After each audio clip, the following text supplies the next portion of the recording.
Good morning, and for those of you on the East Coast, good afternoon. My name is Don Wilkinson, and on behalf of my partners at Deloitte, and in association with the Institute of Corporate Directors, and of course our good friends at BCN TV, welcome all to the Director Series. Now this is the first one for Director Series session this year, and we've got a very interesting topic, one that's had a lot of coverage in the news, all about CEO transition. Now, of course, when you talk about transition at the top of the house, they do get interesting, and that's why we're going to explore some of the thorny issues around CEO transition. We're tucked away today in a little studio here in Toronto, broadcasting to you live to 16 cities, coast to coast. St. John's on one tip, Vancouver on the other, 14 cities in between. I just got some information in terms of registration. We have well over 1,000 registrants for this session today. So obviously a lot of interest in the topic. I am very sensitive that, of course, we're coming up to Thanksgiving weekend. A lot of thinking about food. I think when you look at our subject today and you hear from our great group of panelists, there's going to be a lot of food for thought, not just turkey. So let's take a look at our agenda for today. I'm going to start with a brief overview and set the stage, and then we're going to be hearing from each of the panelists, and we'll have some panel discussion. Certainly, one of the key items is what are the critical elements that needs to be on your checklist, at the board checklist, on critical items as you deal with CEO transition. An interesting perspective. CEO perspective. So what constitutes good onboarding from a CEO's perspective? And how can a board really bring some value to that new incoming position and individual? We'll also hear a perspective from a board member talking about a couple of the potentially thorny issues. It goes with people, of course, around thorny issues, but what's the risk around flight risk? And also, of course, you have a CEO that's departing. Some would say potentially a lame duck. So what do we do with that individual to maximize the relationship and the impact in terms of transition to the new CEO? And finally, of course, a situation where I know none of your organizations would find themselves in, but having to do a transition when there is no transition plan. So those surprises that come up from time to time and obviously require a lot of time and attention from the board. So what are the things you need to think about will be a topic for our panel to talk about today. Now, of course, there is no such thing as a free lunch or breakfast, as the case may be. We are going to put you to work. So during the course of today's session, we're going to go out to you with 2 questions, getting you to get some dialogue going on the topics around CEO transition. And of course, we will do our best to leave some time at the end of the session for questions and answers. So don't wait till the end to get your questions in. There should be question cards at each of your locations. Jot them down as soon as the question comes to mind. They'll beam them to us here in Toronto, and we'll do our very best to address those at the end of the session. Now, in terms of our panelists today, joining me in the studio is a really terrific group of individuals, lots of experience, very seasoned. I do know in my very brief introductions, I'm not going to do them justice. So I would encourage you to take a look at your handout. There are some CVs giving some background on each of my panelists today. Also included in the package is some interesting background reading on the subject that I think you'll find very interesting to look at. But in terms of introductions, on my left is Doug Emerson. Doug is the founder of Managerial Design. And Doug, if I'm correct, it's back like 1974, I think. Yes. That was the founding date, if I've got that right. Managerial Design deals very much in terms of facilitating with executives and boards some important decision making, things dealing with corporate strategy, dealing with the executive team effectiveness, dealing with organizational design, and of course the subject of today's discussion is leadership transition. So Doug has got extensive trusted advisor relationship working with boards and executives like CEOs on this matter. Doug, I was noticing you've been on 5 continents doing this kind of work, most industries, and covering both large and small companies, so lots of experience. Certainly at Deloitte, we're delighted to have managerial design join us a couple of years ago, and Doug has continued on as an executive advisor to us. So Doug, welcome to the Director Series, and we're certainly looking forward to your comments today. Now, next to Doug is David Dennison. David, welcome back. We've had you on the show before, so delighted to be back. Delighted to have you with us today. David has extensive experience in the investment industry, both in Canada, the U.S., and indeed globally. He was the Chief Executive Officer for CPP Investment Board. David, I think, was from 7 years, 2005 to 2012, right. Across there. Also the former chair of the Canadian Coalition for Good Governance. Since leaving the CPP Investment Board, David's been very busy working with boards. So he is the chair of Bentall Kennedy. He's on the board of BCE and Bell Canada. I think there's a bank in there somewhere as well, Royal Bank, right. Inclusion.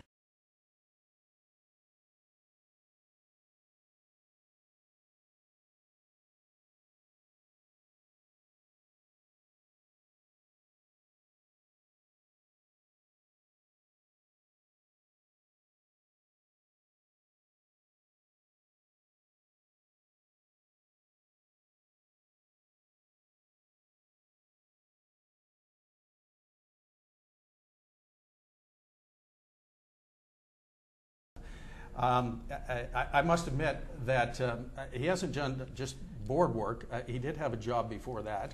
He was the former CEO of PricewaterhouseCoopers Consulting and was the chair there until 2002. And then since then, he's been extremely busy in terms of board work and in leadership roles around boards. So Tom, chair of BCE board, Bell Canada.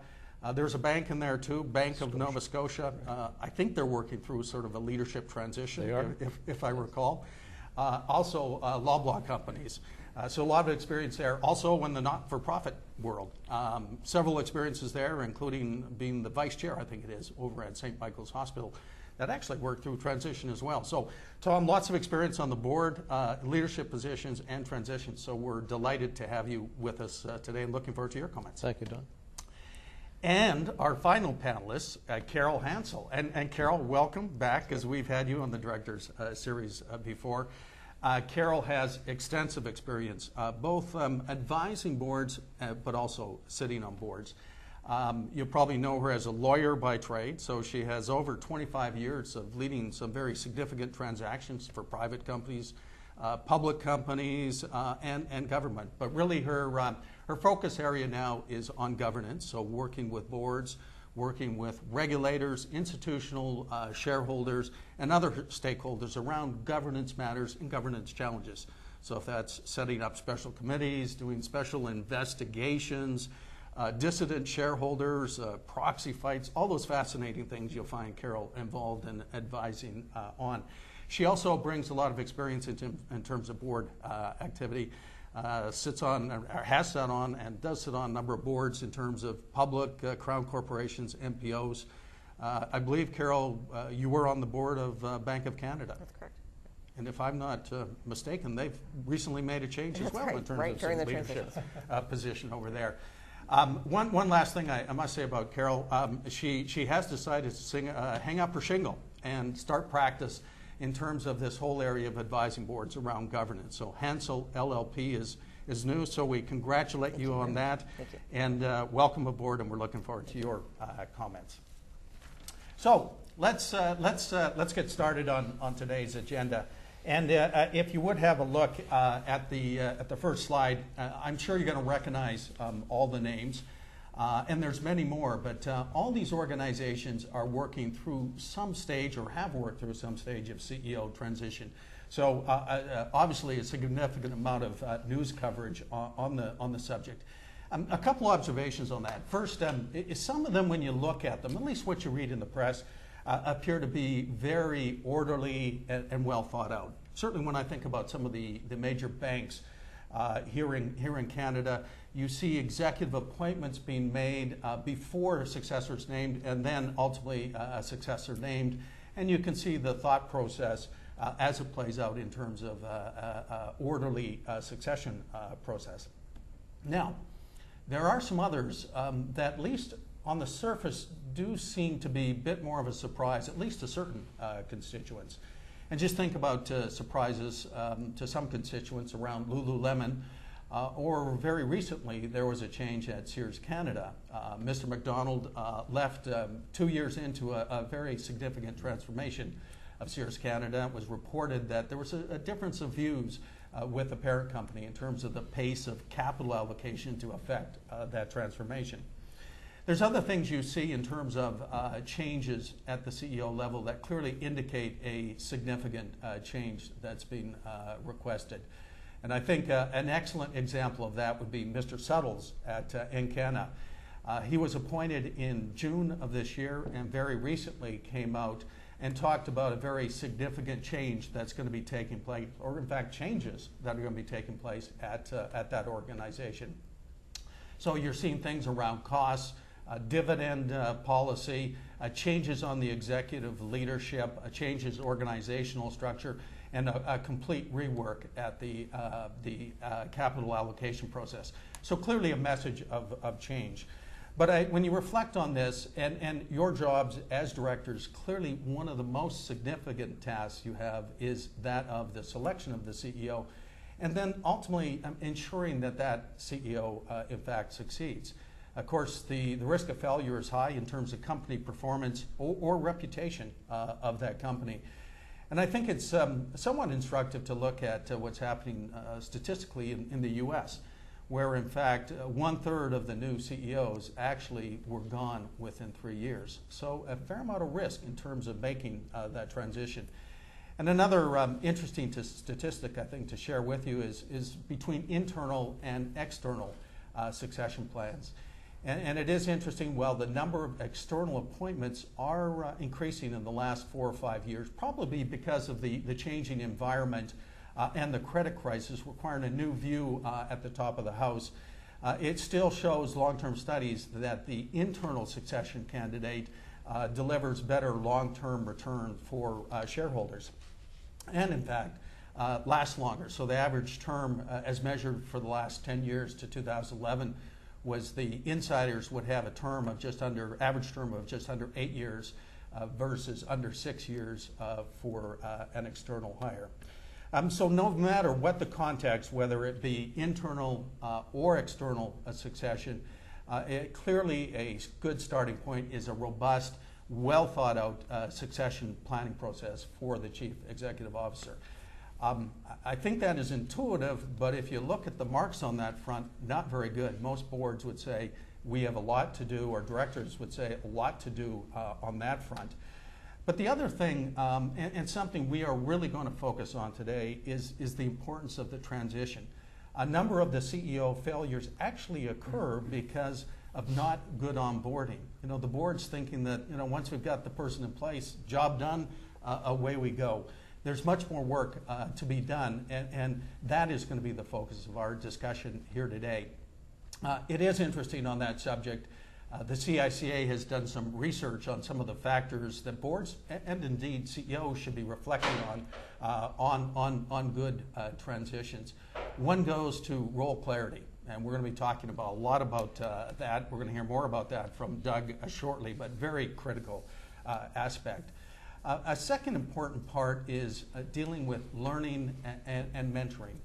Clearly, if you have an external hire, the learning, the quick curve that individual must move up in terms of the company, the industry, and so forth is significant. And then the support and mentoring that's going to be important from the board perspective.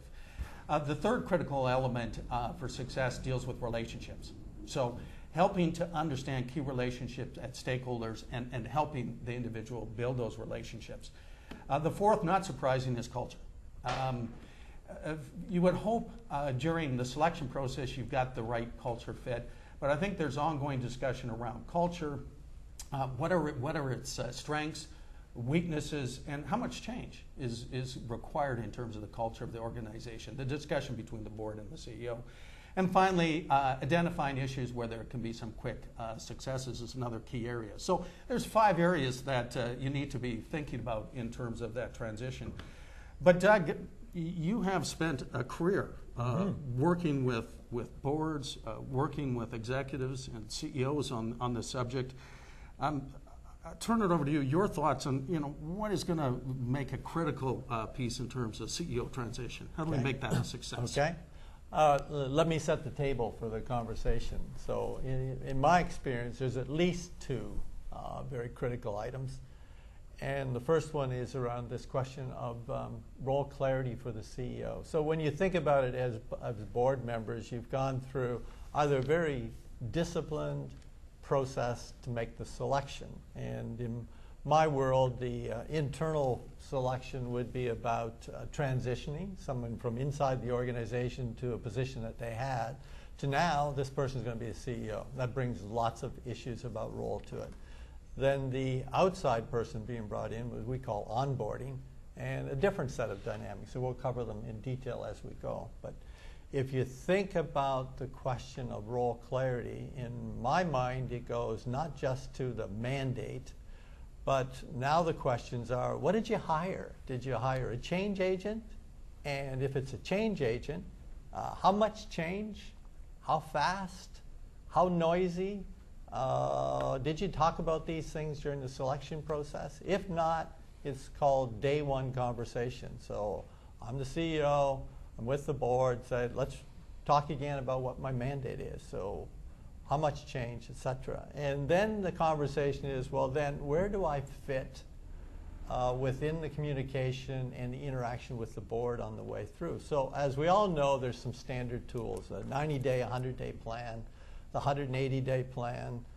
There are models that says what goes in those things, et cetera. But that's the documentation of the intent. So what is the change agenda? So having that conversation of saying, I'm the new CEO, I'll develop a plan for you. I think I understand the mandate that you're giving me. I'll document it and I'll bring it back. And then the next conversation that says, now how am I to work with the board? So how often do I meet with you? Who am I talking to? Is it just the chairman? Do I have interaction with other members of the board? Do you have views about my management team that I've inherited, et cetera? So this question about the role and getting it clear is an important thing to do early. You would not want to wait till 180 days are up and start the conversation. There is a great tool, and it's the second point in your document, about establishing the decision rights. So I'm now the new CEO. In the old days, it used to be called authority, but now it's talking about decision rights. So which decisions can I make on my own now that I'm the change agent, the new CEO? What do I make on my own? What is my degree of collaboration with the board? And what format, what mechanism do you want to do that? So this getting early in the relationship some clarity and alignment on here's my role, here's the measures of success, here I'm supposed to fit into the organization, here's the style, the behavior that you expect me to use, and let's talk through. As I go through, and you all know about these are big decisions, I eventually have to choose my leadership team. So if I'm transitioning from inside, I may have views about the people I've inherited, and I may want to make those changes. Can I make them, or do I have to come and get approval, agreement, input from the board? If I'm coming from outside, who's going to help me early understand what I've inherited, what their skills are, what their value is to the organization? So this concept of talking through decision rights early, because what normally happens, in my experience, is things come up one at a time. So a member comes along or a new leader says, I want to change the compensation. Can I do that, or do I need to get to the compensation committee of the board? And is it collaboration, or am I making the decision and I'm making a proposal to let you know what I'm going to do? So this whole area of role clarity, decision rights, style, fit, how am I working on a regular basis with the board, is an early conversation, not 180 days later. So those are my thoughts about get the role clear, understand mechanics of decision rights, understand style and behavior about how we're going to interact, and then what is the process. Just as I reflect on that, decisions rights are obviously critical because that can be very broad and so forth. But we actually have a very varied audience. So I'm wondering if there's nuances around that if you deal with there's one of the big well-established companies that have process and formality, and then a smaller organization, at least in my experience, a little less formal. Is there some things to think about with a smaller company in terms of dealing with these things like decision rights and who gets involved and who doesn't? In the smaller organization, in my experience, it is frequently not clear as to what the decision rights go with the CEO. And as we all know, depending on the nature of the person, the A-type that you've hired and now in the position, the person could show up and say, I'm CEO. I get to make the decisions, and I'll let you know what they are. In the bigger, more established organizations, that those decision right processes and the protocol of it are usually somewhat clear, or at least more established. So smaller organizations, the role of the board is to understand early what are we giving to the CEO. And some of it, of course, is the experience that they've had with the CEO that's being replaced. Back to the original question, did we hire a change agent to change the place up, change the strategy, change the culture, change the team, change the performance metrics?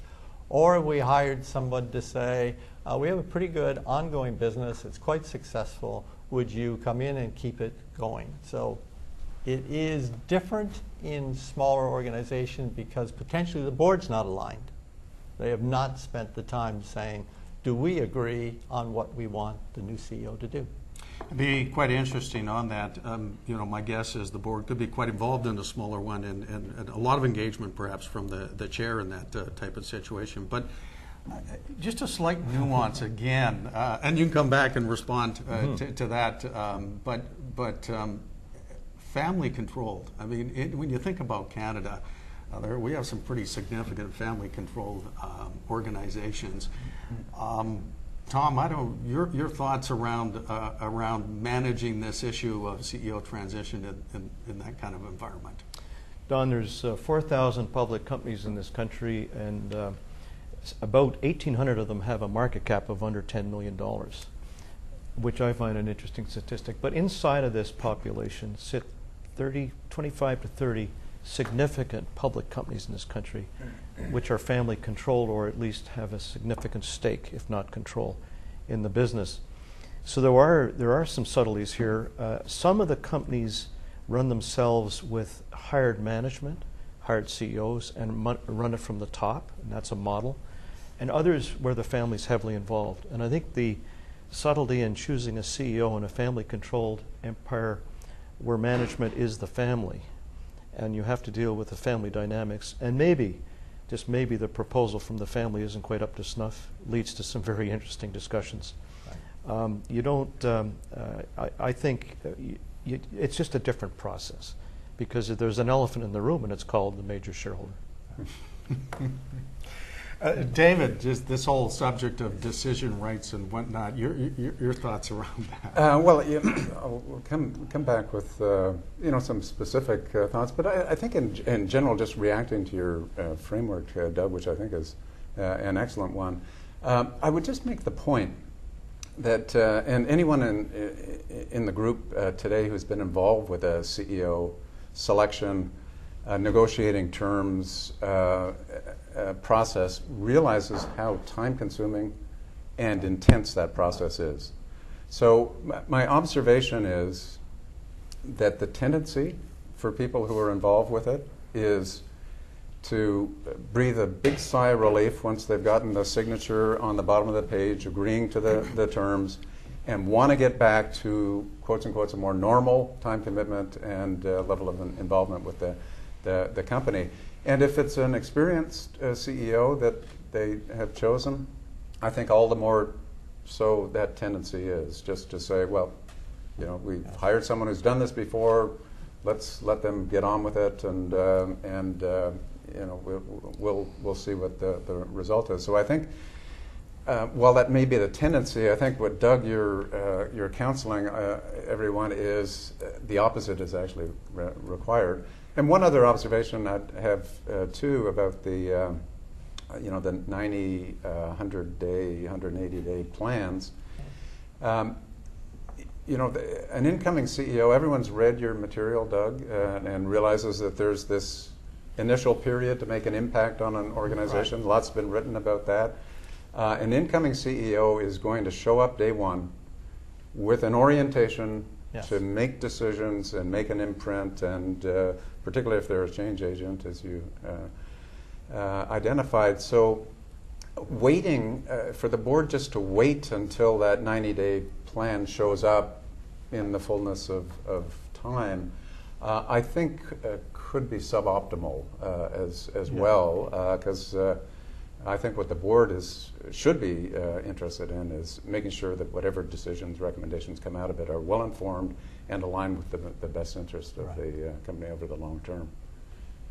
Yeah, I would support that. That's a significant message to board members. Is now the decision's been made that we have a CEO. Can I go back to my day job? And the answer is no. An early part is, before the 90-day, 180-day plan is even drafted, would you get involved to say, what subjects do you want to see in it? What are the priorities of the organization? Therefore, go away and come back and tell us what that plan is. But we shouldn't be handing them a blank sheet of paper and say, come back and fill it in for us. So some degree of template. And then your point is staying pretty close on the way through. And my word is alignment, is get it early and then keep making sure, are we aligned, are we aligned, are we aligned, are we on the same page? So I just want to pick up a point around this concept of change agent, and my understanding, all CEOs are type A's, so they want to affect some change. So it's interesting if you say change agent, clearly you know where you're heading. But if you get that situation where it's supposed to be, we're pretty happy with strategy, steady state, there's some things, but a CEO would want to leave a legacy. So what are some of the thorny things? I'm thinking about decision rights there, where in fact the idea might be steady state, but the individual really wants to come in and make a mark. Could it create tensions and issues there? Yes. Yes. The word legacy is a good one because, again, there's a definition required. Those of you who have had experience running businesses say, well, what is the criteria for legacy? Clearly, a successful organization, successful brand, but more and more that becomes, what is the bench strength you're leaving behind, and this whole succession, and the people, I think, is getting more and more topics. So it isn't just the health of the balance sheet or the financials, is what are you leaving us here? And so again, depending on the nature of the CEO you've hired, he or she may pay more or less attention to that. Am I here for 2 years to fix it and then move on, or am I here to create a legacy? Another piece I just want to pick up on this one is this infamous 100-day plan. And of course, everyone talks about the 100-day plan, and then you have other consultants talk about the myths of a 100-day plan. Yes. But it's a bit of the myths I want to just get the reaction from the panelist on. And the 100-day plan sounds like change. We have to move quickly. We have to make a mark. We have to change the team, etc. And there's this issue: if you move too quickly, is it the right balance? Yes, you want to drive change, leave a legacy. But when is too fast too fast? When do you need to slow down? And what should be boards thinking about that? Reaction from the panelists on that. Well, I think clarifying what this 100-day plan is, the clock starts ticking as soon as the CEO is appointed. In terms of the CEO's mind and the organization's mind, sometimes this 100-day plan is the result of an initial period of time that the CEO is in place, and then come back and say, here's some short-term changes that I have to make. I just think the reality is the 100-day plan starts day one with the agreement, and the board should realize this, that the CEO is in kind of evaluation and execution mode, as it were, from day one. And how do you engage and create alignment through that process without waiting for the 40-page, full-blown, here's how we're going to proceed over the next 90, 180 days. That, I think, is altogether too often it's neglected in the process. Any other thoughts, Tom? Don, I've been exposed to two events, and really the 100-day plan was a result of events. One was Bell, where the well-publicized deal that was privatization, in which you were involved with, David, cratered, and we had a new CEO, and he had to put together a 100-day plan for survival and for the employees and all. And the amazing thing about that is George's 100-day plan, he had 5 initiatives, and they're still there. They're understood at the secretarial level. We added one because of the media investment. The other one was at Nexon, which we sold to CNOC last February this year, closed the sale. But we had to do a change in management, and we had a 100-day plan. The problem there was the 100-day plan was perfect and perfectly logical, but it's such a long cycle time in that business that to execute, George could execute against customer service the next day.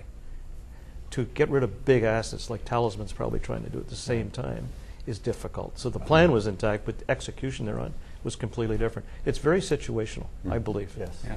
Carol, any? I think one of the questions often is how does the board judge how the 100-day plan is going, if that's what we're doing, or a 180-day plan is going. And I think that we look in part at what comes forward at board meetings, but there's also an element of the board really needing to understand how stakeholders are reading the change. The stakeholders are not necessarily right, and it may be the communications needs to be adjusted in order to have shareholders see more, or stakeholders see more clearly what the CEO's agenda is and how it's being handled. But understanding how shareholders, creditors, regulators, employees, how people are perceiving the new CEO, I think is one of the ingredients that you use to try to determine how well it's going. So CICA set out its 5 factors. Doug has set that framework in terms of role clarity, decision rights, which is critical, and it can be quite prickly, I presume, as you get into the negotiation around that. David, you've lived some of this stuff. Sure. And survived. Yes. And you're still with us, which is good, and that's why you're here. So your perspectives as a Sure. CEO. I'm going to touch on 4 things, and you've got them in the handouts in front of you. And a lot of what I touch on is really going back to the great framework, I think, Doug, that you've laid out. But first, the importance of the selection, interviewing, negotiation process at the front end of all of this. And obviously, the board has one end of that. They're making a decision. But the CEO has the other end of that as well. And the CEO has to make hopefully a very well-informed decision that this is a fit for him or her to take on this set of responsibilities and objectives and whatnot. So I think both parties should be, and ideally are, aligned with getting as much clarity as absolutely possible through that process. It's not just evaluation, it's an effective communication device. What I'd say is, if I had a recommendation, it's to formalize some of what is often left at the informal, conversational level, understanding level. But to your point, Doug, at the end of the process, not just to have an employment agreement, but to have another agreement that just says, here are the objectives that we have talked about and agreed for you, new CEO, to concentrate on. And be that strategy, be that customer focus, execution capabilities, culture, talent, whatever the case might be. But to actually put it down in writing and to have it there right from day one so that there's that perfect clarity. I think it also allows the chair and the selection committee who have been integrally involved in this process to be able to communicate that to the rest of the board who haven't been as involved with it, so to get that clarity. And it's also a great tool for ongoing communication to refer back to throughout in the critical initial 90, 100 days. I would say there's another communication obligation that I would put on the board's doorstep, and that is to find an appropriate way, and I'll stress appropriate, to communicate their expectations to the existing management team as well. I don't think that always happens. I don't think it's right for the board to assume that the management team infers what those expectations are. Perhaps if there's been clear communication to the outgoing CEO, that transmission may not have been perfectly clear. What I don't think is ideal is leaving that obligation to the incoming CEO to come and say, here's what the board's asked me to do. I think if the board takes that on, it allows the incoming CEO in the very initial conversations, high degree of candor, high degree of alignment around how he or she is going to interact with their new colleagues and get on with it. So that's one thing. As I mentioned, through the selection process, there's a relationship built up with the chair and the selection committee. That's natural. I think it's really important early on that the incoming CEO establish a relationship with all directors on the board.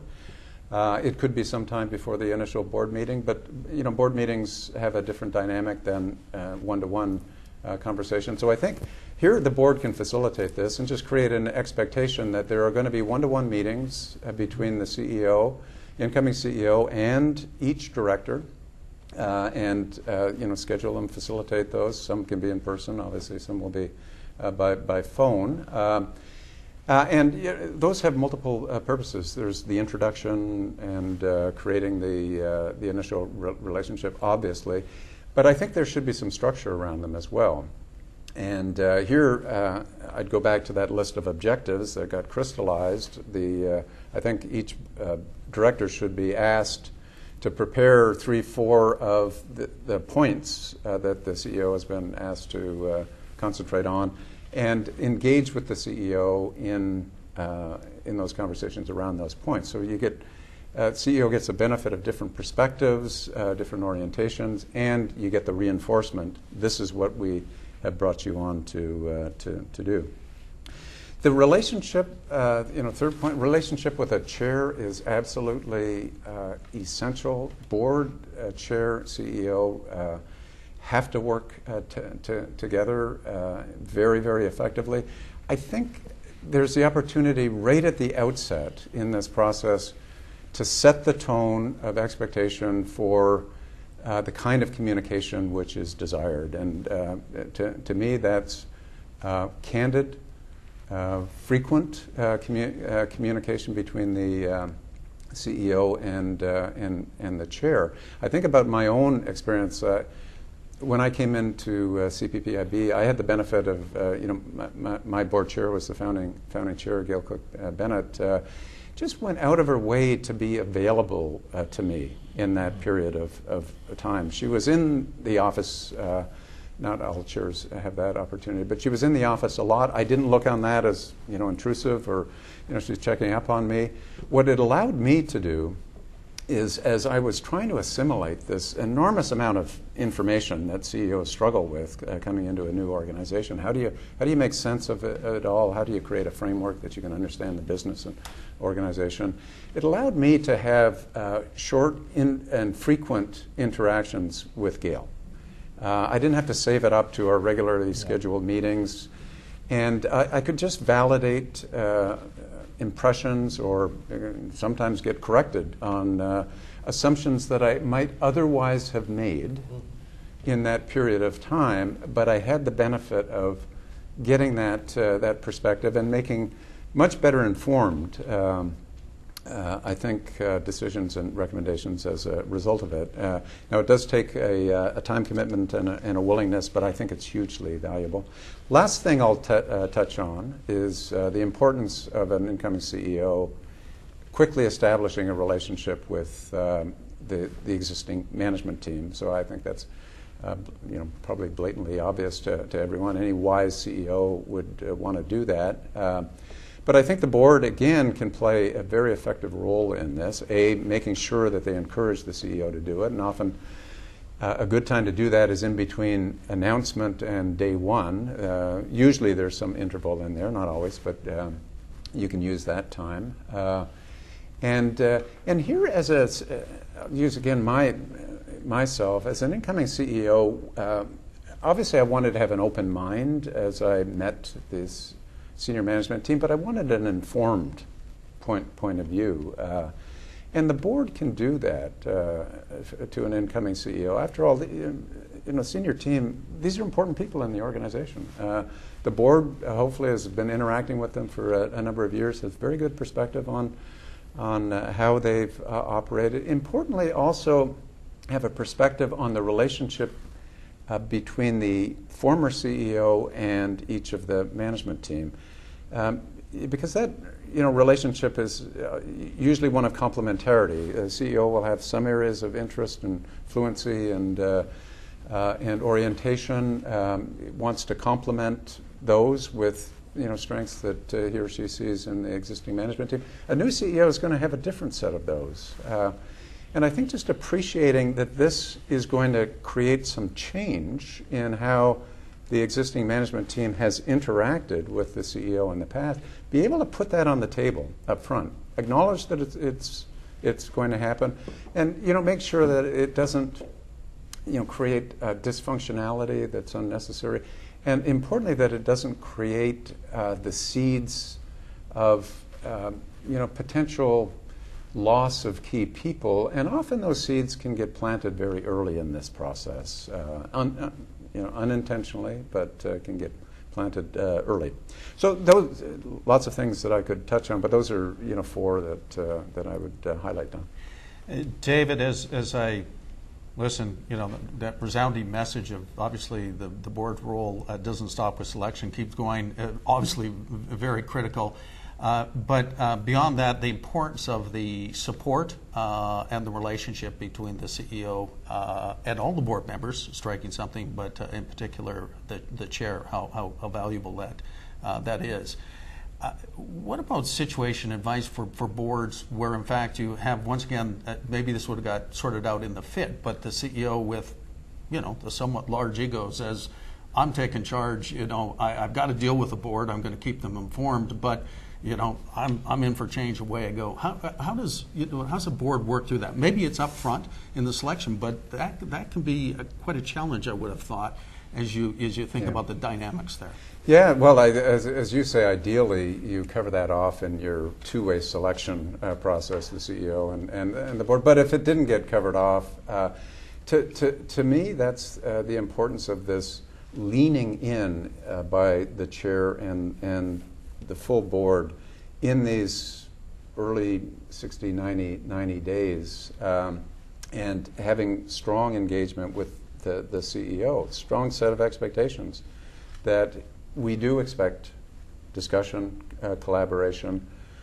We obviously understand what your role is and have selected you for that, but we are not a purely deferential body out here to say, go figure it out, and we'll be cheerleaders on the side to allow you to get on with it. And I think, again, sowing those seeds like early on, this really has such a formative role in playing on how interactions between the CEO and the board will play out over many years, and by example, how the entire management team sees the desired interactions between the board and management over many years as well. And Tom, I see you reflecting very thoughtfully on this. Well, I was thinking of examples where it's very clear that change is necessary, and usually follows a dismissal of a CEO and a clear identification of the board in that process that change is needed. And I think that one's clear, and I think it's also clear if there's no change needed. It's the gray in the middle, I think, that David's talking about, is you got to make sure that you're all on the same page. And some businesses don't lead to strategic directional change in a minute or a half a minute.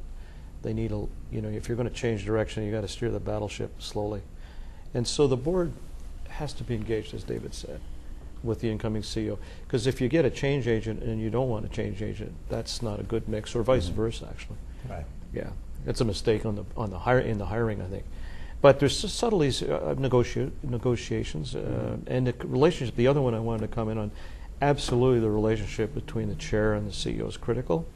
And what I was thinking about is an orderly succession of the chair of the company as opposed to the CEO. I always had in my mind, and I've been through a few of these, that the CEO gets more than one vote, because if you had 3 candidates that were capable from the board's point of view, and 2 were great from the CEO's point of view, and the other was worried about the working relationship, you have to weigh. I would weigh that big into the decision. So that's really important. I would agree. The comment, my response to that, I think, is interesting because we have the statistics how easy it is to turn over the CEO. It seems somehow more difficult to turn over the chair. And if that's a partnership and it's not working, There's a problem. the one person has less weight than the other, and that's Is difficult. that caused by term limits, do you think? Or, more difficult to turn the chair over? More difficult to turn the chair over. Because of the governance structure? Yeah, it seems like it. Yeah. I'm not sure there's statistics on how often it's determined, again, that the chair is the issue, not the CEO. Yeah. I've been through the situation so many times where a board, people will say privately that they really believe it's time for a change, whether it's an issue or it's just time. But actually taking the step, somebody has to tell the chair, and that's never. It's seldom taken as a natural evolution of things on the part of the chair. It's very difficult. The chair is first among equals or last among equals, or however it is you look at it. But he or she is part of a group of people who consider themselves equal, and it's very tough to be delivering that news. And again, that's compounded if it's a family business. It's more difficult. Well, I've compounded. I'm not sure what they compounded by many times now. I would agree that it's always a challenging process, but it doesn't excuse not doing it. Not. And I'd say if you absolutely had a robust evaluation process amongst the board, including the role of the board chair, it at least provides an opportunity and a forum for doing it. But I think that the essential point is that failure is not an option, as it were, when it comes to the chair and the CEO relationship. You cannot allow that to be unproductive relationship. I'm going to take a slightly different tack now. It has to do with, obviously, critical importance we've heard in terms of the support from the board with the CEO and in particular the chair. I think we all agree with that. The question is, when do you start backing off the support, the mentoring, the closeness, and then you think about the board's oversight role, that independent challenge? So on one hand, you're supportive and mentoring, and then there's that oversight role you're trying to do. So is there a transitioning of the relationship, or how do you manage that aspect? Well, I would say it's a process, not an event. And I'm sure my fellow panelists will have lots of perspective on this. I don't think the mentoring role ever goes away. Hopefully, as a CEO, one of the things I most valued from my directors was the mentoring and coaching and advice and perspective I could derive from them. So that never got stale, as it were. But I do think there is perhaps a natural transition or end of the transition, perhaps, where the early part of an incoming CEO's tenure is this investigation, exploration, probing these areas that the board has identified as priorities for whatever the reason might be, coming up and formulating a plan with whatever dimensions that it has, engaging the board, getting their agreement and buy-in and the organization's buy-in to that plan.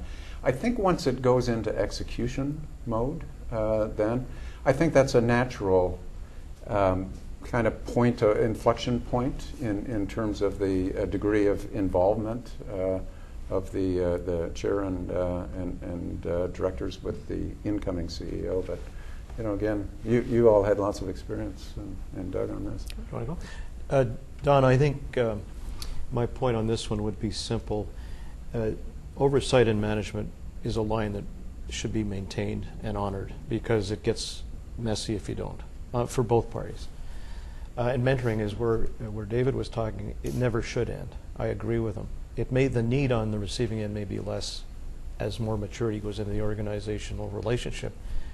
And I was thinking of if you take a board of 10 people, and if you think they got 30 years of experience, you got 300 years of business experience or experience in special areas, if needed, sitting around that table. And not to use that, I think, is a weak CEO.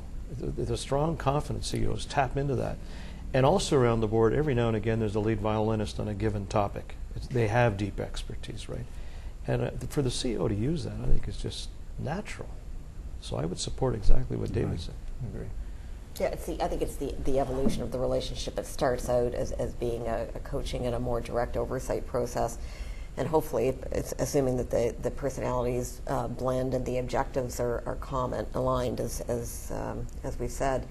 If that occurs, and it turns into a very natural collegial relationship where the board is being properly informed and has the opportunity to give, as Tom says, the appropriate input from an oversight perspective.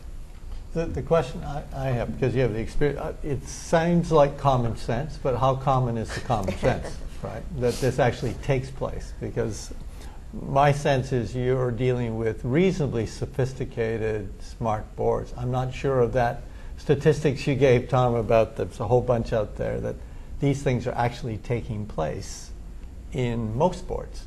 I think there's much more of a tendency, frankly, to put the new CEO in place and say, And hands off.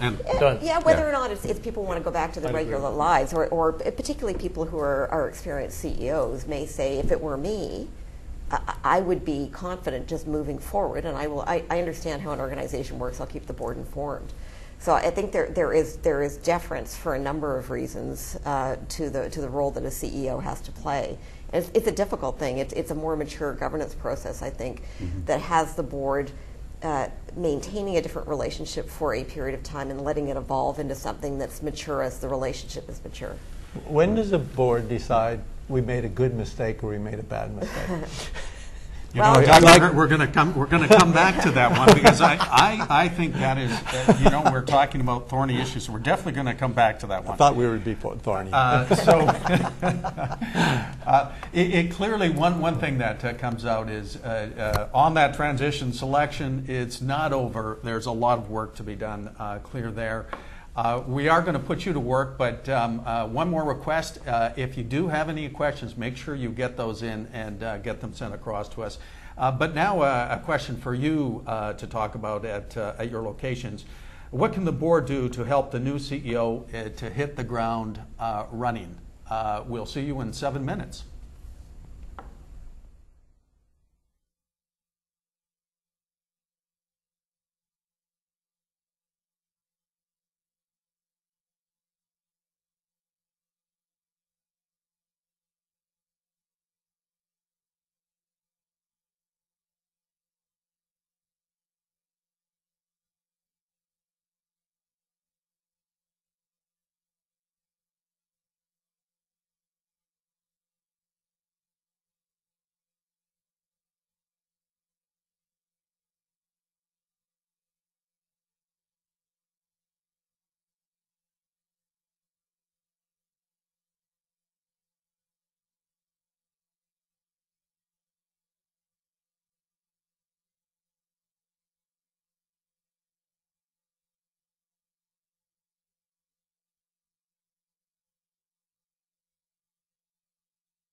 Welcome back, and hopefully a very lively discussion. I hope our key message about the job not being over for the board once the selection made is resonating. And then you're thinking through some of the areas we talked about, clearly role clarity, decision rights, which can get into some pretty thorny issues when you think about, I think as Doug said, the honeymoon stage, where you talk about those things quite generally, and then of course when feet are on the ground and you actually have to start making decisions against things like strategy changes, people changes, whatnot, then it becomes interesting in terms of making sure you understand where you're operating and clarity between the board and the chief executive officer. So on our subject of thorny issues, of course, whenever you talk about people, it tends to get a little thorny. Tom, from your vantage point as a board member, there's a few things, a couple thorny issues that I think that you can address and give some thoughts on. Well, thank you, Don. As I was getting ready for this session, I reflected on my personal experiences with respect to CEO transitions, and in 9 institutions, one of which is a not-for-profit, I've been through 16 events. And interestingly, about half of them were internal promotions, and about half were external hires, and about half were well handled and less disruptive, and the other half, unfortunately, were quite disruptive.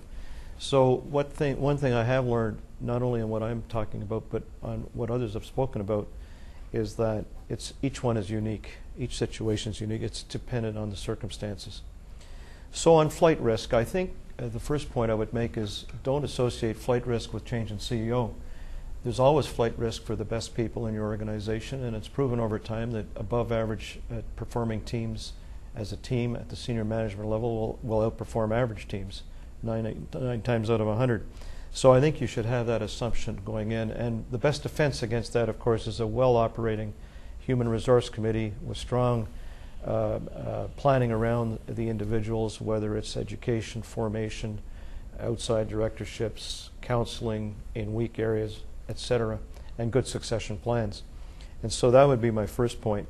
However, the risk of flight, I think, does increase with CEO change. One could say which is worse, if it's an internal promotion versus an external hire. I'm not so sure one is worse or better than the other, because in the case of an external hire, of course, you've got a set of fresh eyes coming in and usually meeting a set of strangers, and maybe with a predilection of giving the individuals who are in the incumbent seats 3 to 6 months to prove themselves or not. And on the internal promotion, of course, you have had relationships built up over the time, and particularly if you're in the peer group. And the good news is you know what you're getting, and the bad news is you know what you're getting. So it could be that they're both equally, shall we say, at risk. So that event of a CEO change definitely changes the table stakes. The other thing I would mention is on flight risk is inside of an industry to be alert to not necessarily your own company, but what's going on in the industry, because it could create flight situations. And I look at telcos as an example, and it's public. But when Nadir Mohammed announced at Rogers that he would be stepping down at the end of this calendar year, and Rogers announced that they would be seeking a CEO and doing an outside search, of course the telcos in North America, if not overseas, would make sure their talent pool has been well cared for, that the communication about succession planning and future is well cared for, because if you've got a successor evident at the CEO level in, let's say, TELUS or Bell, it seems to me they might be an attractive candidate to Rogers. And so that would be an example of what's going on in the industry to be extra careful. The other one was a collateral damage of the Canadian Pacific situation, where clearly when Harrison took over, he's done a fairly thorough house cleaning. But interestingly enough, his COO is from Canadian National Railway. We talk about flight talent and talent of flight, and as a result of that, I think they've come to an armed truce that they will not be able to hire anybody from CN for a period of 5 years. So CEO changes have very interesting ramifications that aren't just that may go well beyond the topic of today. David talked about being onboarded as an incoming CEO, but from the outside. So I'll talk about the outgoing CEO who's being succeeded by someone from the inside, as just a point of reference, which is the second topic. And the transitioning from the inside has its own uniqueness as well. And so I'm going to say there's two ways that an insider CEO can be transitioned with the outgoing CEO, and that is it can be cooperative and friendly and run like a Swiss watch, or it can be awkward. And so the board has a role in this. One of the ways to prevent awkwardness is to go back to Doug's point, and that is very clear as to what the respective roles are once the announcement's been made. And so I'm living one at the Scotia, and the announcement was made that Brian was the COO, president, in effect, president of the company, and the clarity of the roles was simple. He got all the operating units reporting to him, period. And at the same time, Rick has been tremendously cooperative. He's done his victory tour, the Gretzky tour, with the international agencies, handing off relationships with the regulator and so on. So these are all important things. But if you had someone who wasn't that cooperative, you could create damage. For example, you could make unpredicted and maybe undiscussed management changes for the worse and leave a worse situation behind than should otherwise be the case, would be one example. Or, in a good example, you could actually clean house if you had some debris and leave the deck clear for the new one. That would have to be covered in the protocols of what the responsibilities were respectively. In the case of CEO succession, I want to make a point that David stressed. Our process on this transition from Rick Waugh to Brian, which happens at the end of the month, started in 2009. And the HR committee did an outstanding job of planning ahead and making sure that we had numerous candidates who had experience in other areas of the bank. And we actually had a management shuffle back then, right after Lehman, which was scary. That was a debating point at the board level. Should we take this additional risk on? And we saw our way through it because the players changed their positions in a sense and get experience in other areas, but the team didn't change. So the experience was still at the table, so that got us over the Lehman hurdle. And so when these candidates were ready, they had more quivers and arrows in the quiver to be presentable to the board as candidates. So I think that was the point, is the process starts early in a well-planned succession. I'm talking internal. And if you go to the other end, doesn't end with the event of Brian taking over November 1st. It goes along with what David was talking about in his experience. So I would say that the two takeaways I hope you get from my comments, one is each one is unique, and secondly, be prepared for the unexpected. See, the CEOs, if you're transitioning to a CEO from the outside, the existing CEO can leave because they're fired, they can leave because they die, they can leave because they see a better opportunity somewhere else. So, be prepared. Tom, it was interesting, your experience. You said half went well, half I think you used disruptive. So any kind of lessons on the ones that worked well? What were the couple of elements, and on the other side, what were some of the things, thorny issues you ran into generally? Well, the first answer would be the better ones were planned, and eventualities were planned for, right. And the opposite was the case. That would be my overarching comment.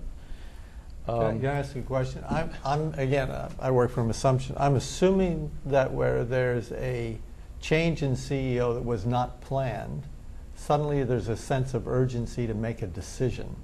So there's a tendency to speed it up as opposed to do the due diligence to take the time. So I'm curious to know. Well, my experience, so on the HR committees that I do serve and at Bell, so the unplanned events, so an untimely death, for example, right. Is you have the contingency plan of what happens the next day. The question is whether you have a CEO in succession ready or a CEO who may be ready in a bit of time, and what do you do in that interim? Mm-hmm. Some governance structures actually have it written into their constitutional setup, and that is could be the chairman of the board becomes the acting CEO, steps down as chair, right. Another director becomes the chair, those kind of things. I don't know if that answers your question, but that's my only experience with it. It was more the broad spectrum of boards across Canada. Oh, I think the number that in fact would have a kick-in process if there was an emergency. Well, I'll phrase another way that things come into vogue, so SOX and controls came into vogue, and the boards dealt with it. And then we had ERM, Enterprise Risk Management, and all about that. Strategic planning got some. This is an area where I think any board and anyone I'm on could improve, if that's your question. Yeah. Absolutely. Tom, I am sensitive a big group of our audience are in the not-for-profit area, and of course you've had extensive experience, worked through some of these things. Is there anything unique, different you need to be thinking about on CEO transition in a NPO setting? Well, the two experiences are from Queens and St. Mike's Hospital, so both non-for-profits. And I would say the big difference is the stakeholder involvement is much wider. It may even be constitutionally written into the constating documents of the institution, and I think more time-consuming and unfortunately very public. So the losers know who they clearly know who they are. Whereas in hiring a CEO, it's more or less sequential, and it's not quite as public. I think it takes longer to get to a decision because you have to consult with all of these stakeholders, and I'm not fighting that. I'm just saying it's a fact of life. David, I don't know if it's different at if I call it Crown Corp, but certainly stakeholder involvement is different. Yeah, well, The academic community in the university, for example. yeah. I can only imagine. Well, and I would say it does have additional complexities at a Crown corporation as well. I think it is a more complex set of stakeholders, and actually decision rights are also more complex in those Murky entities as well. They're not always as appears in the like the formal constating documents, as it were. There's other influences that come into play, which you have to respect, I think, in the process. Just using the CPP investment board as an example. The finance ministers play a very important role across the country in the Canada Pension Plan as joint stewards. They don't have a direct say in who the next CEO is going to be, but I think our board saw the wisdom of making sure that they were aware of what the job specifications were, the background profile, the process that was going to be followed for succession planning, inform them of the decision, not looking for their consent, but inform them of the decision before it was public. Those are the kinds of sensitivities I think that you just have to be aware of in, say, amongst Crown corporations or not-for-profit generally. So I think a message there is certainly around the stakeholders, understanding your stakeholders, complexities when you get into Crown Corps and MPOs in terms of managing that, and of course, the board has a role in terms of connecting people to the right influencers within that. Tom, I love the outgoing CEO. I think the awkward asset resource that can either be used or not, but. A question just around boundaries, and maybe back to Doug on that. How important and how much you have to work through between the outgoing and the incoming, and particularly the boundaries around the outgoing CEO. What decisions can be made? Can you keep making people changes? How do you manage those? Again, I'll stick to my theme, which is it's around having an early conversation about the decision rights between the two.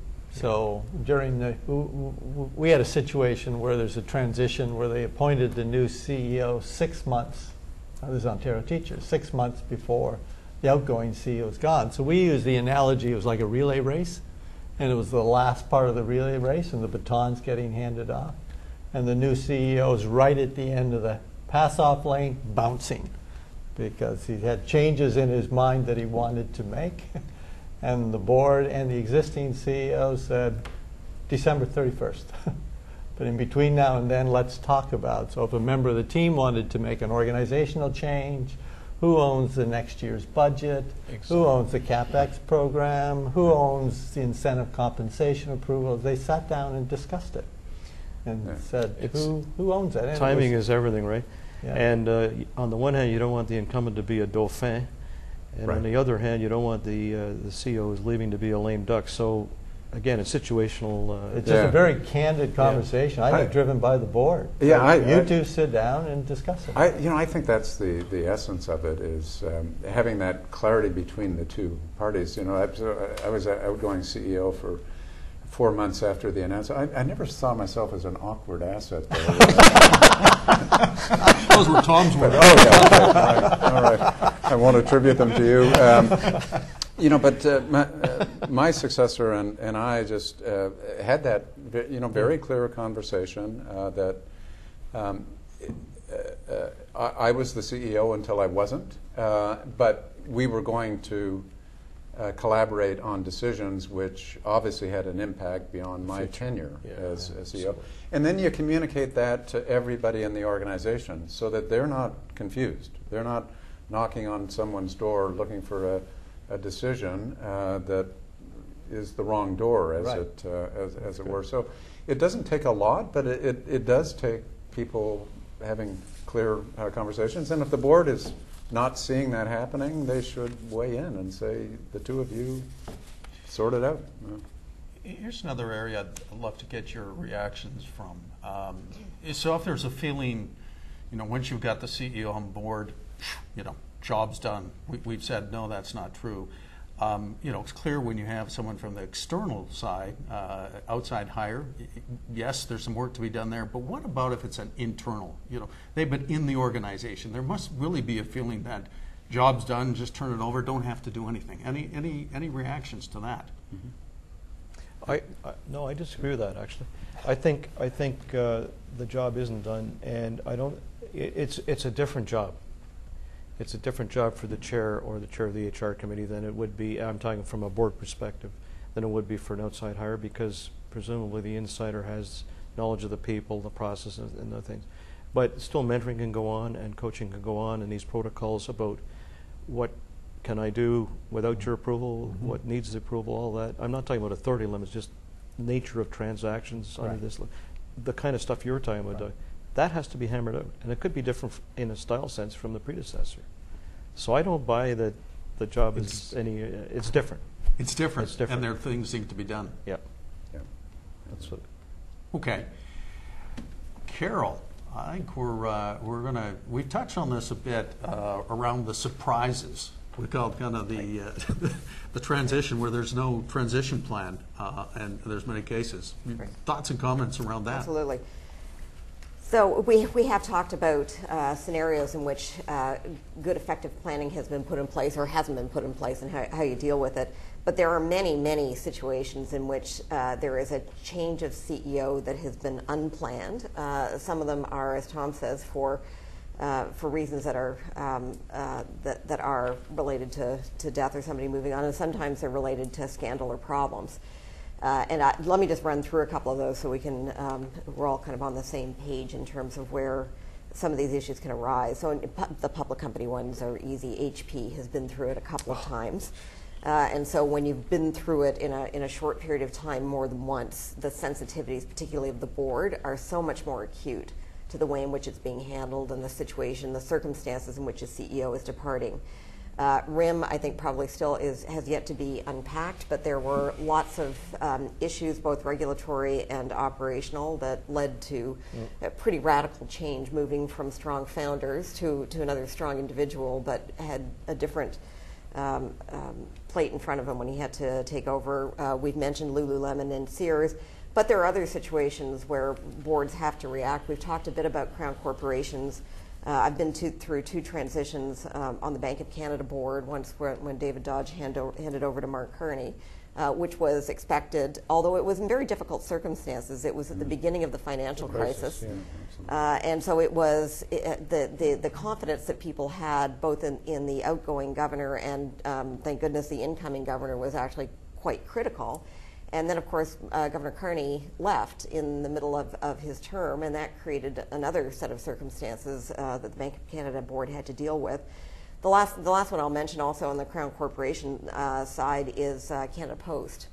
A number of years ago, around the time of the Gomery inquiry, Canada Post, of course, is one of those crowns where the CEO is actually appointed by the government as opposed to being appointed by the board, and the CEO was in a state of suspension while an investigation was going on. So the challenge for the board was, how do we deal with, and for the executive team, how do we deal with decisions when we don't actually know if he's coming back or not? So the eggshells that people were walking on, not really knowing whether they were making decisions or really just kind of attending the farm until the CEO came back, was incredibly stressful. Of course, ultimately he didn't come back, but it was a very difficult, I think, 6 or 8 month period for that board and the management team. So when we're looking at CEOs who depart for reasons other than natural succession planning, one of the key issues is to make sure that we analyze the situation properly and understand what the forces were that caused the change to come about, so that the approach of the board and probably most importantly the communications surrounding the departure and the recruitment of the new CEO are appropriate to the circumstance. Very often in situations that result in a CEO departing, the board is in any event engaged in the management of a crisis. And so there may be an operational crisis, there may be a challenge by an unhappy shareholder who is going to create a contested election situation. There could be kind of moral hazard kinds of scandals that cause a CEO to step aside, but the board may well be engaged in other kinds of activities and need to then also move on to the CEO succession planning issue as part of a broader set of issues. And so trying to figure out how to identify, address, and ultimately mitigate the risk involved in the crisis and then also in the succession planning part of the scenario is a particular challenge for boards. There will be a number of critical decisions that the board needs to make. They will, in the context of the crisis and the replacement of the CEO, the first issue I think always for a board is to try to stop the hemorrhaging in respect of a particular crisis. The next one is to calm the stakeholders, and the CEO succession is very much a part of that process. The confidence that stakeholders will have knowing that the board has the situation in hand, and then ultimately seeing a successful induction of a CEO with a board that is confident and behind the new leader of the organization is critically important. And then finally, the sense on the part of stakeholders that the corporation, its board, and its CEO are in fact moving forward, and we're now back to the business of the corporation as opposed to the management of the crisis, is another critical part of the process. So when we look at the anatomy of a good outcome when we're dealing with CEOs who are being replaced in the throes of a crisis, I'll mention 3 of them. The first one is a process that results in a decision with respect to a new CEO that the entire board is behind. It's difficult for a CEO to really move forward with confidence if there is a sense in his or her first board meeting that this was not a consensus decision. Secondly, I think as all of my co-panelists have mentioned, it's important to have a CEO in place who understands what the board expects. And that's partly a listening skill on the part of the CEO and partly a communication skill on the part of the board. And then finally, circling back to a previous point, an indication of a good outcome is shareholders, stakeholders who believe that it's back to business. They can go back to worrying about the quality of the investment as opposed to the crisis that's been facing the corporation. So Don, I'll leave it there. So yeah, it's terrific to have those good outcomes, but as you put it, the board at the time is working through some sort of critical situation. They are busy people. Then on top of it, they have to go find a new CEO. One of the questions is do they rush through that process? Do they take the time and attention to get it right, or is it, gee, I got to get this fixed? Would be one of the challenges. I think the component parts of the search and the determination of who the new candidate is going to be are the same as they are in an anticipated succession situation. They may be in a different order, though. So, for example, communications will be much more important in an unplanned CEO search than they may be where stakeholders have been anticipating it, or where it generally happens under the radar screen, as opposed to on the front pages of the business press. Obviously, the key in some of the cases, mean to have the right selection in the first instance. But what happens? You know, when the board's going to say, "Gee, I got it wrong. Went through the process. I got it wrong." How do you when and how do you ante up to that issue? Tom, you. I think Doug called that a bad mistake. What was As your opposed to a expression? good That's mistake? where Is you- that- I think one of them was wrong, Tom. A good mistake or a bad mistake? Well, first of all, I don't think it should be one board member who would come to that conclusion. I think it would have to have multiple supporters that a mistake had been made. I think it would be better if there were fact-based evidence that mistakes have been made. But because we're dealing with people, I guess some of it has to be subjective. Thirdly, when you get there, act quickly. Don't delay. It hurts the organization, hurts the individual. It hurts everything. It's just bad. So that would be my initial cut. I'd just maybe add to that, Tom, too. I think, you know, as we've talked about, there's huge benefits from the board and the board chair in particular being highly engaged with the CEO right from the outset. That's not always the case, as we appreciate.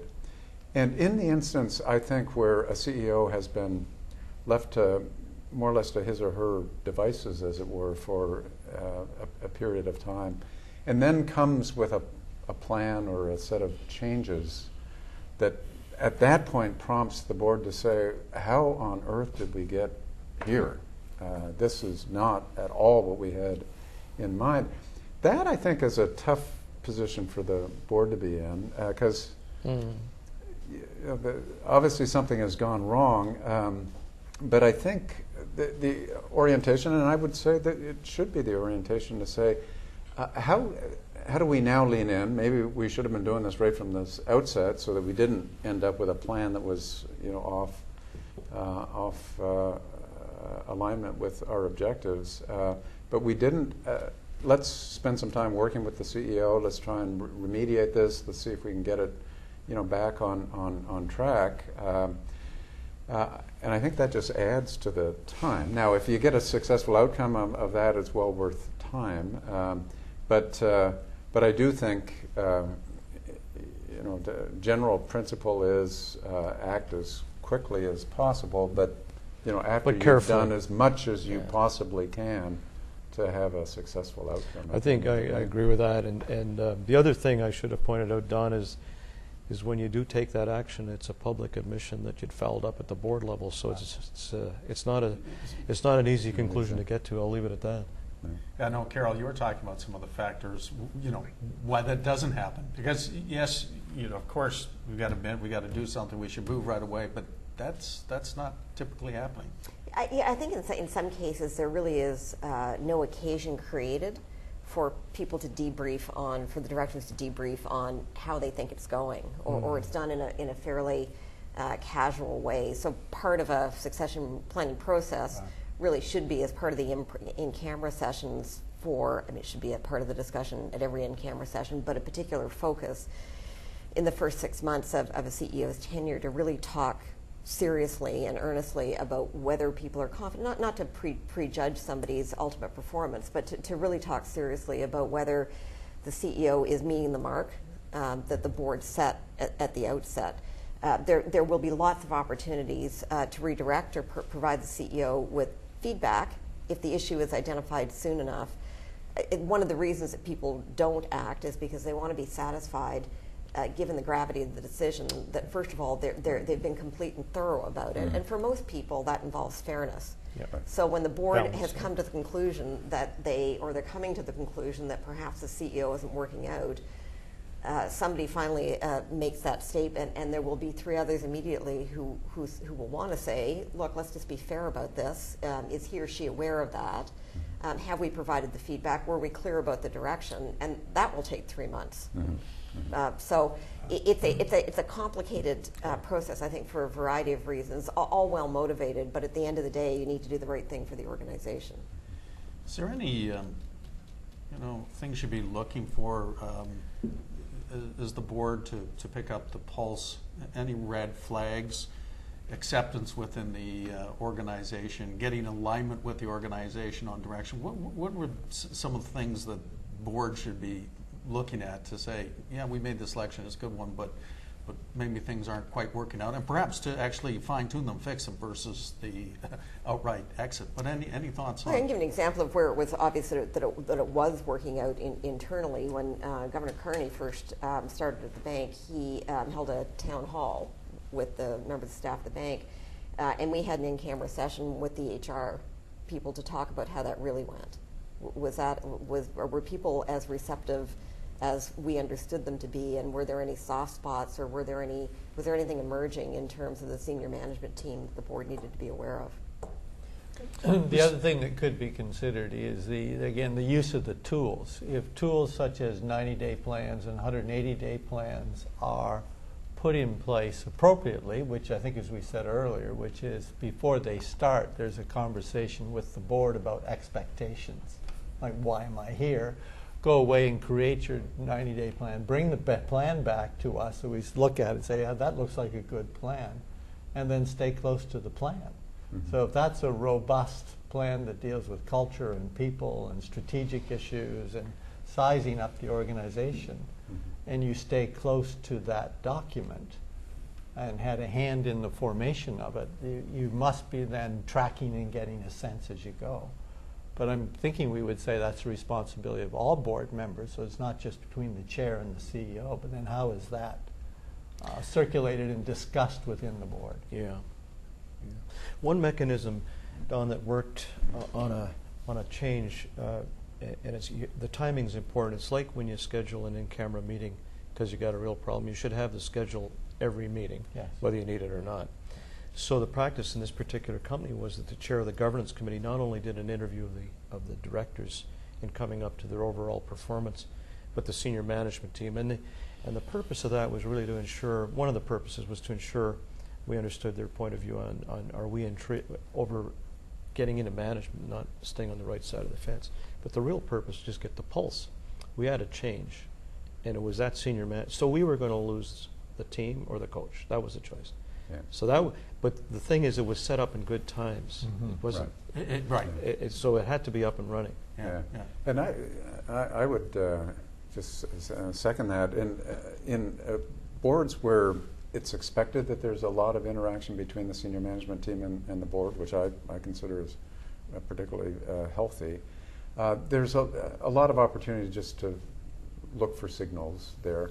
And then I would also say the chairs of the HR committee, of the audit committee, of the governance committee, they are interacting obviously with the head of HR, the CFO, and usually the corporate counsel secretary on an ongoing regular basis. Use those relationships to get some signals, at least how it's going internally within the senior management team. So I guess some of this really goes back to the basics of having a good succession, robust process. If there's flaws in that, you run into these issues where you have to deal with. I think another red flag would be if you're not getting exposed to the other than the in-camera, all you're ever seeing is the president or CEO, and then when the CFO comes and leaves, you just never see them all together.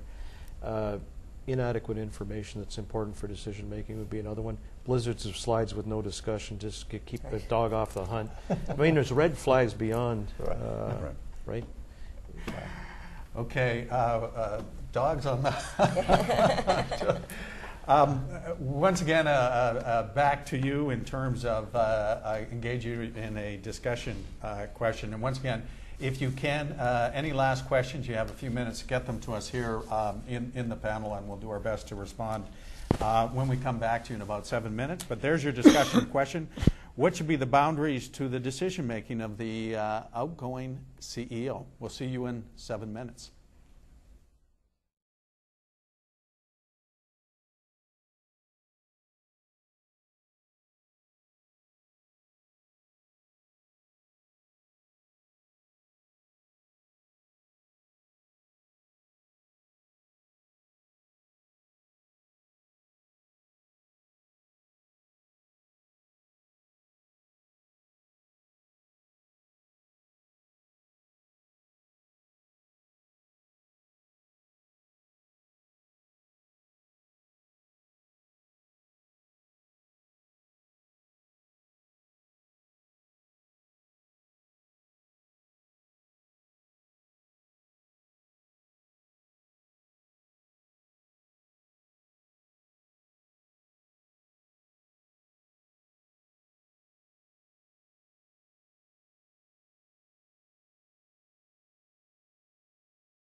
Welcome back, and hopefully a good discussion around that. Always tricky in terms of decision rights with outgoing CEO. Hopefully you've heard a number of messages here today. The one that we touched on very tangentially, but I think is obviously critical in terms of the starting point, is making sure that initially you have a robust CEO succession process in place. So that needs to be there to get the best chance of failure or missing failure around a new CEO selection. The other message is clearly integration. Your job's not over once you've done the selection, but having a successful onboarding or integration is critical. That goes to making sure good clarity around roles, and board support, which is very important from the chair and other board members. There's also a very important aspect in terms of culture fit and talent, both on the positive side and some of the flight risk that you need to think about. And of course, occasionally, the situation does arise where you come up with a surprise departure. Very difficult to manage, but when you think about potentially one of the crisis management programs would be have some sort of thinking in advance how you might handle that situation. But let's now turn it over to some questions, and we have a number of them that have come from across the country. I'm going to start with Kitchener, and David. This is I'm going to pose this to you. How involved should the former CEO be in the choice of new leadership, especially if he is retiring? Well, my response would be that there is no more important decision for the board than the choice of the CEO, and that decision rests solely with the board. So I don't think the retiring CEO or outgoing CEO has a formal role to play in the actual decision process itself. Now, I would say, obviously, to the extent that there are internal candidates being considered for succession, the CEO, I think, does have an important role and responsibility there. First, just in the normal succession planning, grooming internal candidates, giving them development and so forth hopefully over a long period of time. And I think the board should consult the CEO about his or her perspective on the internal candidates, their strengths, weaknesses, and suitability. But I think leave it there, and it should be a board, ultimately a board recommendation. To the extent that there are external candidates and it's helpful for the external candidate to meet with the existing CEO to get a better appreciation of the company, that's often the case, so be it, and the CEO could provide some context there, but again, only in perspective, not decision making. So the next question comes from Toronto, and Doug, I think I'll send this your way. So the question is your view about a new hire as CEO in waiting, overlapping with existing CEO for 6 to 12 months for transition. They're very good questions, and the answer is, of course, it depends. Unfortunately, a little bit depends on where the organization is at in terms of performance. So the board should assess where are we at. If this is a transition to a more maintenance executive, so carry on with the strategy, carry on with execution, so it's an execution hire, then the transition period of 12 months seems long somehow. Yeah. Seems very long. Somebody's going to get very impatient. That CEO in waiting is going to say, I'm tired of waiting. 3 to 6 months, possibly. And it's, again, the coaching, the mentoring, the education, the introduction to stakeholders can make sense. If the organization is encouraged to in transformation, so they're hiring a change agent, and then it's a question, what is the previous CEO going to add to that conversation?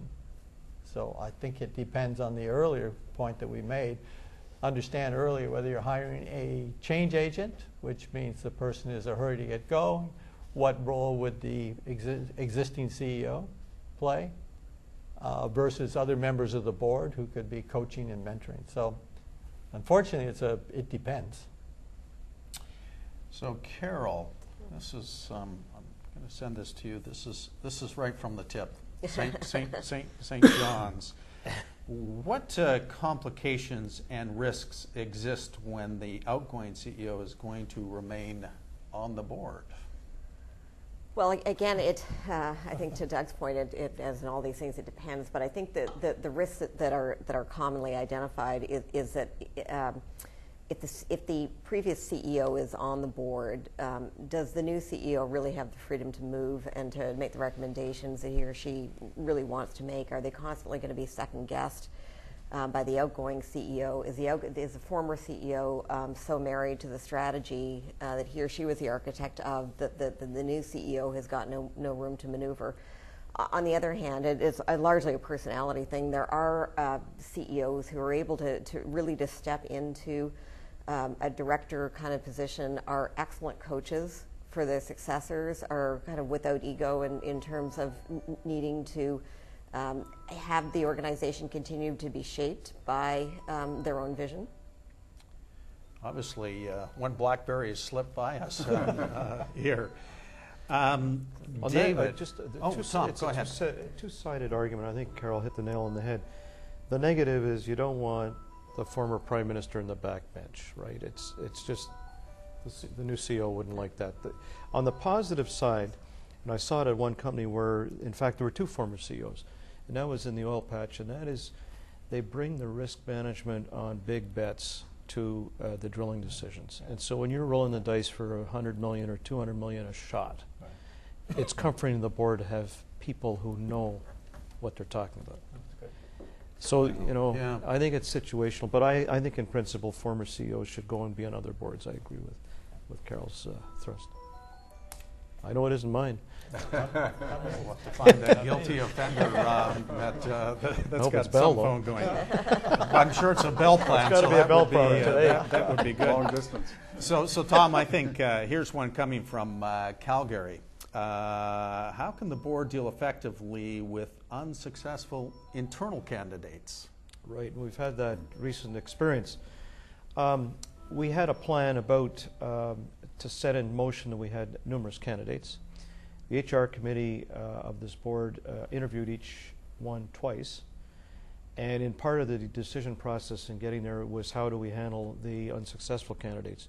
The good news is the culture of this bank is that unsuccessful candidates are still cherished assets, and that goes back right through the four prior CEOs.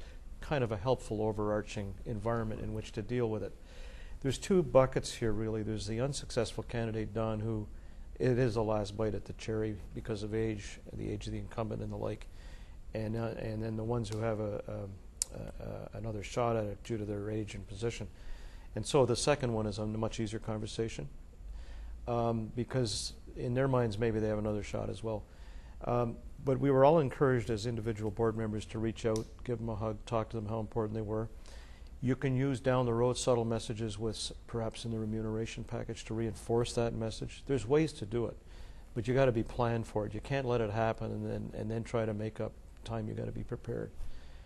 That would be how I would attack that question. But remember, on the unsuccessful ones who have no future, they still may be invaluable assets to the business. A future as a CEO, they may be invaluable assets to the business. You have to make sure you know the new CEO's point of view before you have the conversation to be sure that you're congruent. Mm-hmm. Go back to your protocols and your alignment. Because you don't want to contradict a point of view that's not sustained. Here's our nation's capital, David. Once again about the departing CEO, but is it desirable to have departing CEO help with onboarding and transition of the new CEO? Yeah, well, I guess I'm going to do the qualifier that all of us have been using. It depends. Going back to Tom's orderly, disorderly experience, in the orderly transition, it absolutely helps. And why wouldn't an incoming CEO want to get the benefit of his or her predecessor's experience and evolution and the sets of decisions, perspectives on customers, on his or her management team, on and on it could go. And I think, in my own case, in coming into CPPIB, I had the terrific opportunity of being able to spend time with my predecessor, John McNaughton, before I actually took on the responsibility. We didn't overlap at all, but I just got great benefit from that, and I hope I was able to impart benefit to my successor as well. So I think you should be open, draw on that wonderful resource in the circumstances where it is, as Tom has said, an orderly transition. The other kind, it's not likely to be either available or perhaps beneficial. We've got 2 minutes left, and I always close on time, but I want, just from panelists, one key message that you would give to the audience to take away to think about. So just one key message. I can bet what yours is, but Doug, what would you tell them very succinctly? Mine is, if you're listening carefully, most of these things, best practices exist. Go find them. Start now. David? Just be as engaged as you possibly can in that initial 90, 100, 120 days. Don't wait for the plan to come to you. Be involved in helping formulate that plan and setting it up to ultimately succeed. Be prepared for the unexpected, and secondly, that the process around either an onboarding of a CEO or transitioning into a CEO internally is not an event. It's got a long life. Don't panic. If you happen to be dealing with CEO succession planning in the throes of a crisis, it continues to be the most important decision a board will make for a good long while, the selection of a new CEO. And so you have to stay steady with the process, try to deal with the crisis, but make the right choice. Well, thank you to my panelists and audience. Hopefully you've taken away, I think there were many nuggets, and my guess is a lot of work to be done as you go back and talk to your boards. So hopefully you enjoyed the session. Food for thought, Beyond Turkey, as I said at the outset. Put in your calendar where our next director series is January 9th. Getting ready for year-end issues, and there are a number that audit committees need to wrap their heads around. So until then, take care and have a good day.